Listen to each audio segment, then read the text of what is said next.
نحمده ونصلي على رسوله الكريم أما بعد فقد قال الله تبارك وتعالى في الكلام المجيد والفرقان الحميد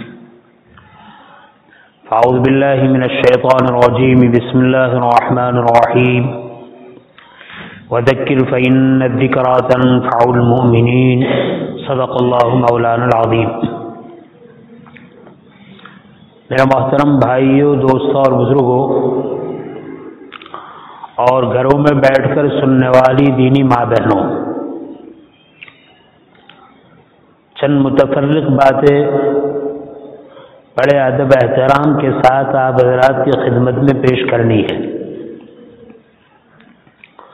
پہلی بات تو یہ ہے، ایک مسلمان پر مسلمان ہونے کے ناطے دن میں 5 نمازیں فرض ہے، اور مردوں کے لیے باجماعت اپنے محلوں کی مسجد میں فرض نمازیں ادا کرنا سنت مؤکدہ قریب واجب کے ہیں۔ بہت سارے بھائی بیچارے نماز سے دور ہیں، حالانکہ حضرات صحابہ رضی اللہ عنہم کے یہاں ایمان اور کفر کے درمیان کوئی چیز فرق کرنے والی تھی تو وہ نماز تھی۔ جو نماز پڑھتا تھا سمجھا جاتا تھا کہ وہ مسلمان ہے، اور جو نماز نہیں پڑھتا تھا اس کے بارے میں سمجھا جاتا تھا کہ وہ بے ایمان ہے۔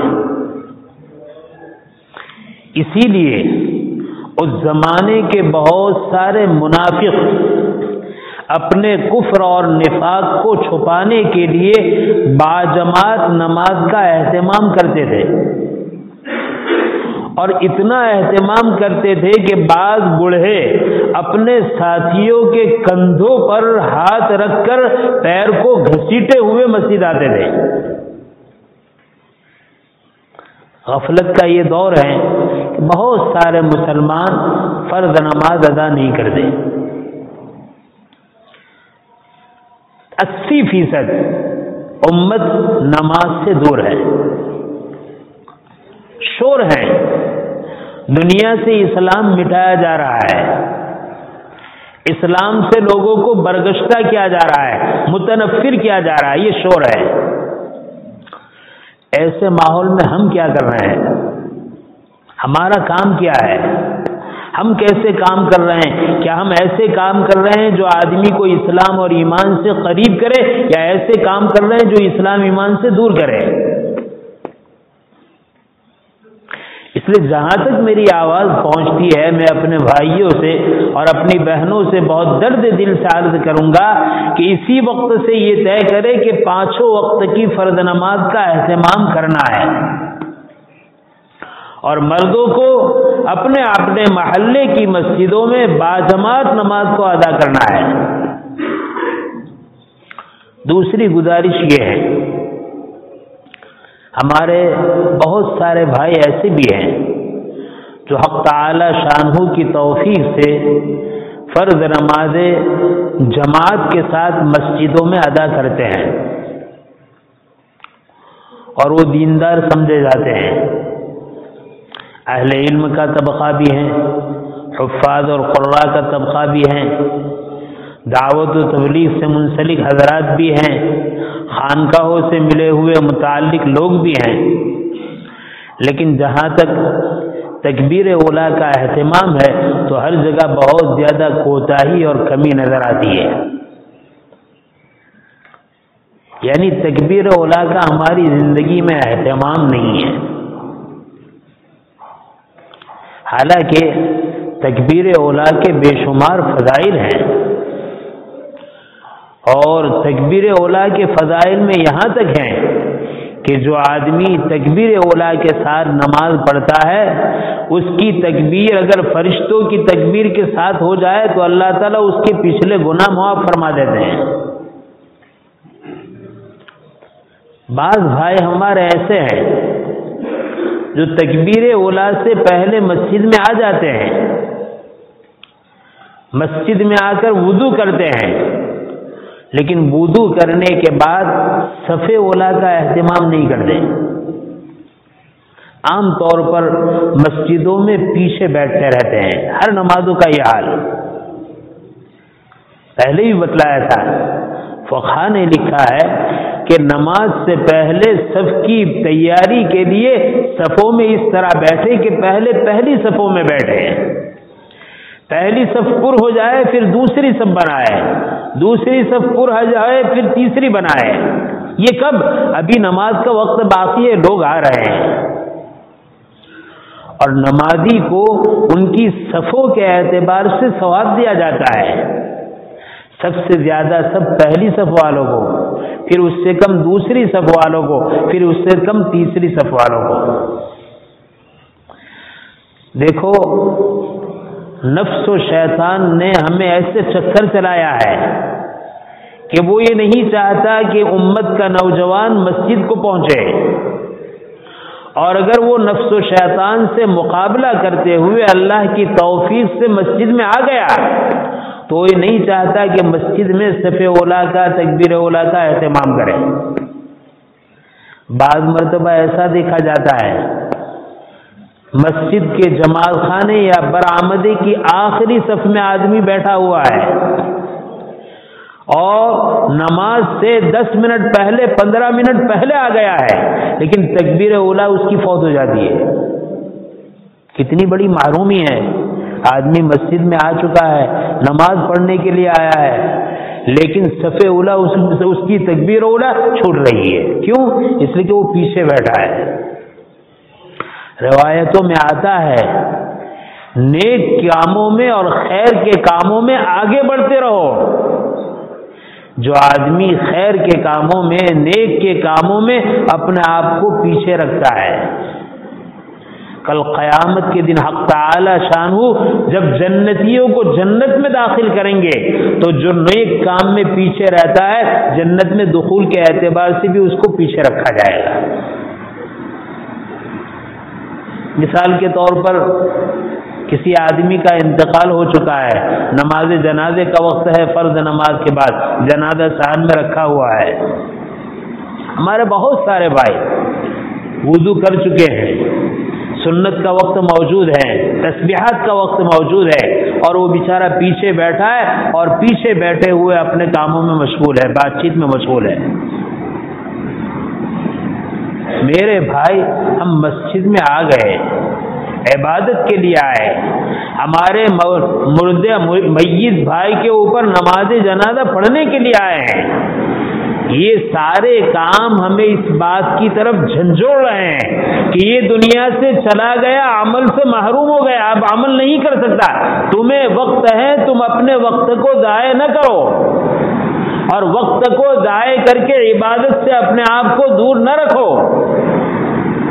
ہمارا حال ہے کہ ہم اس طریقے سے غفلت کا کام کرتے ہیں اور باوجود مسجد میں آنے کے مسجد سے باہر اس طریقے سے باتوں میں مشغول رہتے ہیں.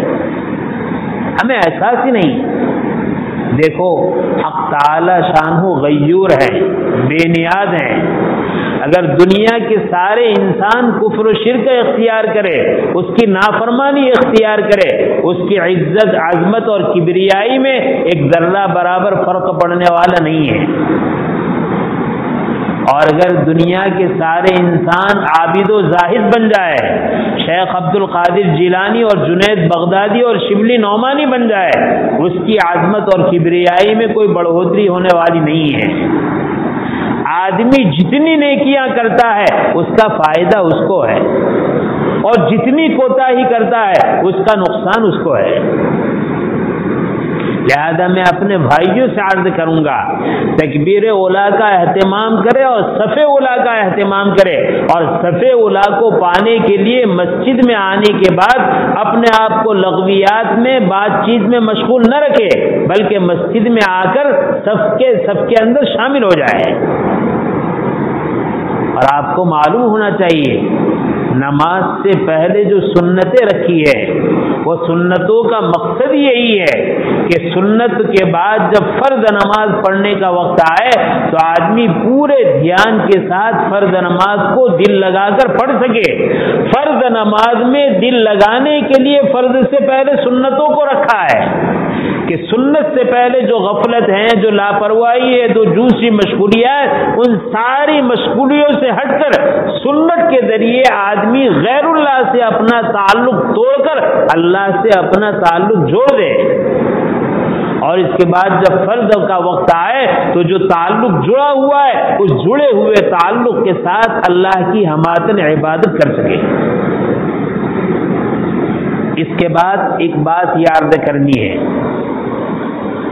بعض مرتبہ ہم نماز کے لیے آ گئے، دیکھو فضائل کی برکت ہے کہ آدمی عبادت کی طرف متوجہ ہوتا ہے، اور مسائل کی برکت ہے کہ آدمی کا عمل صحیح ہوتا ہے۔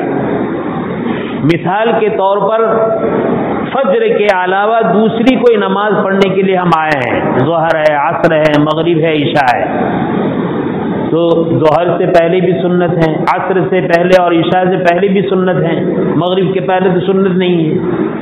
علماء نے لکھا ہے کہ کوئی آدمی ایسے وقت میں ظہر کی نماز کے لیے آیا کہ ظہر کی فرض نماز سے پہلے 4 رکعت سنت مؤکدہ ہے، اب اتنا وقت ہے کہ وہ 4 سنت پڑھنے جائے گا تو اس کا ظہر کا تکبیر اولیٰ اس کی چھوٹ جائے گی۔ ٹھیک ہے، وہ آدمی آ کر 2 رکعت تحیۃ المسجد پڑھ لے، لیکن 4 رکعت سنت میں مشغول نہ ہو۔ اگر 4 رکعت میں سنت میں مشغول ہونے کی وجہ سے تکبیر اولیٰ فوت ہو رہی ہے تو ابھی سنت مؤکدہ چھوڑ دے، فرض نماز پڑھ لی، 2 رکعت سنت ظہر پڑھ لو اور اس کے بعد 4 سنت پڑھ لو۔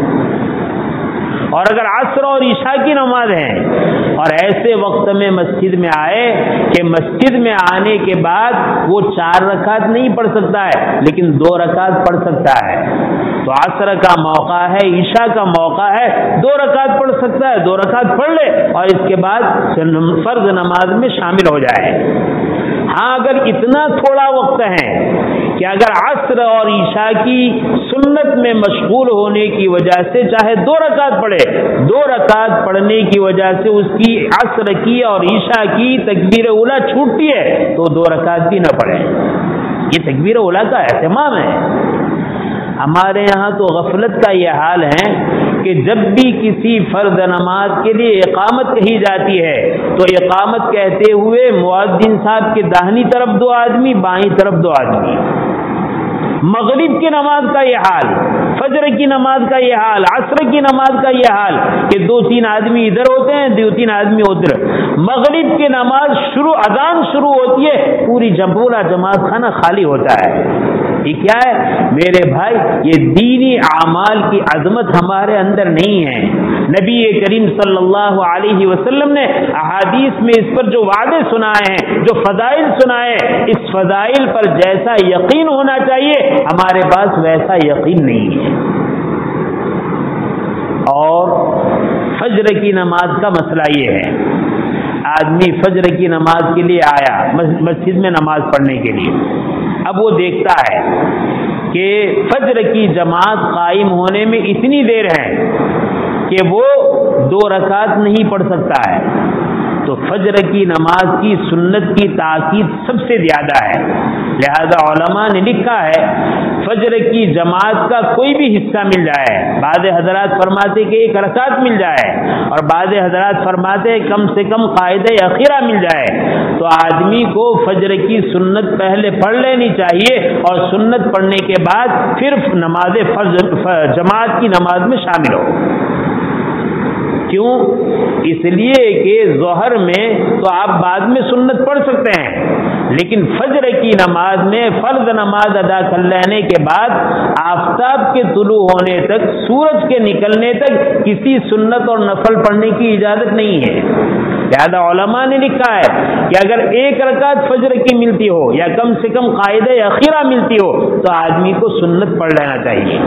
لیکن ایک مسئلہ اس میں اور یاد رکھیں، مثلا یہ ہمارا جماعت خانہ ہے، اس کے باہر برآمدہ ہے، اب ہم مسجد میں آئے اور ہمیں خیال ہے کہ ہم 2 رکعت سنت فجر پڑھیں گے تو جماعت قائم ہو جائے گی، جماعت کھڑی ہو جائے گی، یا جماعت قائم ہو چکی ہے، کھڑی ہو چکی ہے اور ہمیں سنت پڑھنا ہے، تو جس جماعت خانے میں باجماعت نماز ہونے والی ہے یا شروع ہو چکی ہے وہاں سنت نہ پڑھیں، بلکہ جماعت خانے سے باہر سنت ادا کریں۔ علماء نے لکھا ہے کہ جماعت خانے میں باجماعت نماز شروع ہونے کے بعد سنت فجر بھی اس جماعت خانے کے اندر پڑھنا مشروع ہے، اس کا بھی خیال رکھیں۔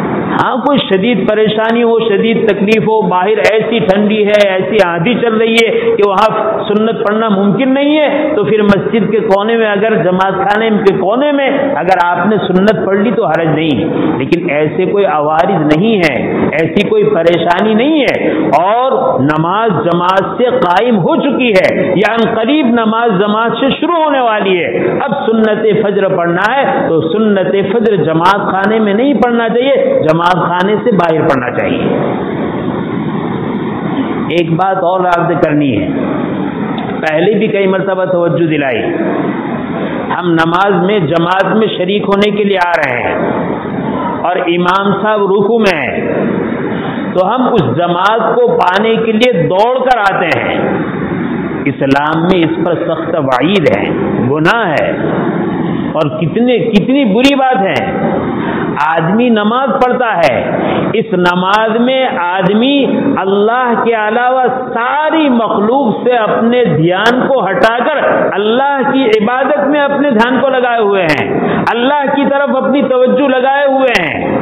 ایک آدمی دوڑ کر آتا ہے، اس کے دوڑ کر آنے کی وجہ سے جو آواز ہوتا ہے سارے مقتدیوں کے دلوں میں انتشار ہوتا ہے، توجہ ہٹ جاتی ہے۔ لہذا قرآن و سنت سے یہ معلوم ہوتا ہے کہ جب آدمی نماز پڑھنے کے لیے آئے، جماعت میں شریک ہونے کے لیے آئے، چاہے امام صاحب قیام کی حالت میں ہو، چاہے امام صاحب رکوع میں ہو، چاہے امام صاحب کسی اور حالت میں ہو، اپنی چال سے آہستہ چلتے ہوئے مسجد میں داخل ہو، جماعت میں شامل ہو۔ اگر رکوع مل گیا تو رکعت مل گئی اور اگر رکوع نہیں ملا تو کوئی حرج نہیں، دوڑ کر آنے کی اجازت نہیں ہے، دوڑ کر آنا علماء نے مکروہ تحریمی لکھا ہے، چل کر آنا چاہیے۔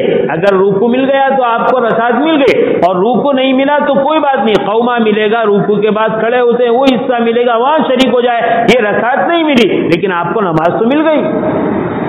ایک غلطی تو ہماری یہ ہوتی ہے کہ رکوع کو پانے کے لیے تیز رفتاری کے ساتھ دوڑتے ہیں۔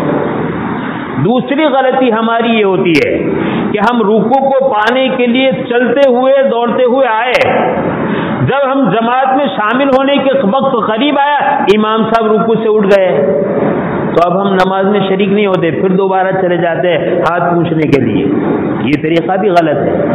اپنی چال چلتے ہوئے جماعت کو پانے کے لیے مسجد میں داخل ہو اور اگر امام صاحب سے رکوع مل گیا تو ساتھ میں شریک ہو جاؤ، رکوع نہیں ملا، امام صاحب رکوع سے کھڑے ہو چکے ہیں، قومہ میں نیت کر کے اسی میں شریک ہو جاؤ۔ اس لیے کہ حدیث میں کیا آتا ہے، جو آدمی ایک نماز تنہا پڑھتا ہے اس کو ایک نماز کا ثواب ملتا ہے اور جو آدمی جماعت سے نماز پڑھتا ہے تو ایک روایت کے مطابق 25 نماز کا اور ایک روایت کے مطابق 27 نماز کا ثواب ملتا ہے۔ کیا مطلب ہوا؟ ایک قیام کا ثواب 25 قیام کے برابر، ایک قومہ کا ثواب 25 قومہ کے برابر، ایک رکوع اور سجدے کا ثواب 25 رکوع اور سجدے کے برابر۔ اگر آپ کا رکوع چھوٹ گیا، آپ دوبارہ ہاتھ پوچھنے کے لیے چلے گئے، آپ کا قومہ چھوٹ گیا، آپ کا پہلا سجدہ چلا گیا، سجدے کے بعد بیٹھے وہ جلسہ چلا گیا، پھر آپ کا دوسرا سجدہ چلا گیا اور آپ دوسری قاعدہ بھی چلا گیا یا دوسری رکعت کا قیام ہوا وہاں تک آپ ٹھہرے رہے، تو آپ یہ سارے یعنی 27 قومہ کے ثواب سے، 27 رکوع کے ثواب سے، 27 سجدے کے ثواب سے ہم محروم ہو گئے۔ لہذا جس حال میں امام کو پالو امام کے ساتھ شریک ہو جاؤ، واپس جانے کی ضرورت نہیں ہے۔ ایک بات اور عرض کرنی ہے، بعض مرتبہ ایسا ہوتا ہے امام صاحب قاعدہ اخیرہ میں بیٹھے ہوئے ہیں اور ہم جماعت میں شریک ہونے کے لیے مسجد میں آئے، وہاں بھی اس خدشے سے کہ امام صاحب نے سلام پھیر لیا تو ہماری جماعت چلی جائے گی، ہم دوڑتے ہوئے آئے۔ جس طریقے سے رکوع حاصل کرنے کے لیے دوڑنے کی اجازت نہیں، اسی طرح جماعت حاصل کرنے کے لیے دوڑنے کی اجازت نہیں ہے۔ اپنی چال چل کر آؤ اور شامل ہو، جماعت مل گئی ٹھیک ہے، ورنہ اکیلے نماز پڑھ لو۔ دوڑنا مسجد میں اس کو پسند نہیں کیا گیا، مکروہ قرار دیا گیا۔ لہذا ایک مسئلہ اور یاد رکھ لیں، بعض مرتبہ ایسا ہوتا ہے امام صاحب قاعدے میں بیٹھے ہوئے، آخری قاعدہ ہے، امام صاحب کے پہلی طرف سلام پھیرنے سے پہلے کسی نے تکبیر تحریمہ کہہ دیا تو اس کو تو امام صاحب کی نماز مل گئی، اس کا نماز پڑھنا صحیح۔ اس نے تکبیر تحریمہ کہی، پھر امام صاحب نے داہنی طرف سلام پھیرا، وہ نماز میں شریک ہو گیا۔ لیکن مسئلہ اچھی طرح یاد رکھو، امام صاحب نے پہلی طرف داہنی طرف السلام علیکم کہہ دیا اور اس کے بعد کسی آدمی نے شرکت کی، چاہے اب رحمت اللہ بھی باقی السلام علیکم کہہ دیا اور رحمت اللہ باقی، اور وہ اقتدا کرتا ہے، اس کی اقتدا صحیح نہیں ہے۔ اور اگر پہلی طرف سلام پھیر دیا پھر اقتدا کرتا ہے تو بھی صحیح نہیں ہے۔ دوسری طرف سلام پھیر دیا اور وہ سمجھے کہ میں شریک ہو گیا، شریک نہیں ہوا، اس کی نماز ہی صحیح نہیں ہوئی۔ لہذا اگر امام صاحب کے قاعدے میں بیٹھے ہوئے آپ نے تکبیر تحریمہ کہہ لیا اور امام صاحب نے السلام علیکم نہیں کہا، تب تو آپ نماز میں شریک ہو گئے، اور امام صاحب نے ایک طرف بھی اگر سلام پھیر دیا پھر آپ نے نماز شروع کی تو آپ کی نماز شروع کرنا صحیح نہیں ہوا۔ اب آپ ٹھہر جائیے، ایک طرف سلام پھیر دیا ہے، جب وہ دوسری طرف سلام پھیر دے پھر ہمیں کیا کرنا چاہیے؟ وہ صفوں میں شامل ہو کر نماز پڑھنے کی ضرورت نہیں۔ بعض مرتبہ تو ایسا ہوتا ہے کہ امام صاحب دونوں طرف سلام پھیر لیتے ہیں لیکن ابھی مجمع اور مصلی بیٹھے ہوئے، اب نیا آنے والا آنے کے بعد وہ صف میں شامل ہوتا ہے۔ یہ غلط طریقہ ہے۔ کیوں غلط طریقہ ہے؟ اس لیے کہ جہاں یہ نماز شروع کر رہا ہے اس کے آگے نماز پڑھنے والے نماز پڑھ رہے ہیں، اب ان کو جانے میں تکلیف ہے۔ لہذا امام صاحب نے اگر پہلی طرف سلام پھیر دیا، اس کے بعد جماعت میں شامل ہونے کا کوئی موقع نہیں ہے، اب وہاں نماز بھی نہ پڑھے، اب ایسی جگہ پر چلے جائے کہ آنے جانے والے کو تکلیف نہ ہو، ستون کے، تھمبے کے، دروازے کی آڑ میں نماز پڑھے تاکہ آنے جانے والے کو تکلیف نہ ہو۔ یہ چند مسائل تھے جس کی طرف توجہ دلانا ضروری تھا۔ اللہ تعالی شانو ہمیں اس کو سمجھنے کی اور اس پر عمل کرنے کی توفیق نصیب فرمائے۔ آمین۔ وآخر الدعوانا الحمد للہ رب العالمین۔